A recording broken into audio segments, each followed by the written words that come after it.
So now let's see how we can make a spinning globe animation effect inside of GIMP.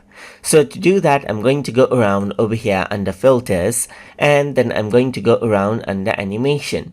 And over here you can see that spinning globe is an option.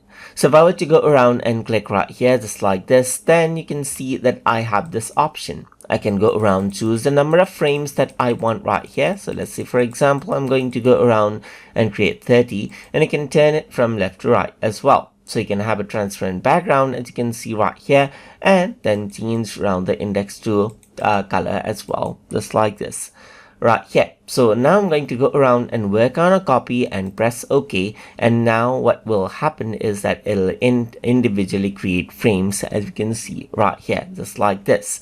So now it is creating those 30 frames right here, which does take a bit of time right here, as you can see.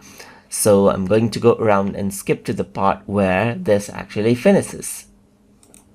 So now the applying of effect has been completed, as you can see right here, and you can see that there are individual layers right here, just like this. And if I were to hide these layers, you can see that it is spinning. So to preview the animation, I'm going to go around over here under filters right here, and then I'm going to go to animation, and then I'm going to go for playback right here, just like this. So once I go around and do that, I can simply go around, press the play button, and you can see that there is the spinning globe animation right here, just like this. So you can go around over here, make it faster right here, or make it really smooth, as you can see right here. You can also change around the FPS, as you can see right here. So let's just go around over here and then change around the frame per second right here, just like this, for a smoother animations. But anyways, you can go around and then choose this out right here.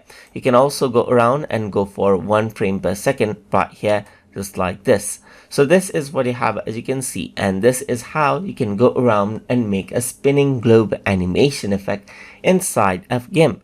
So I hope you guys learned something as always, and as always, please like, comment, share, and subscribe.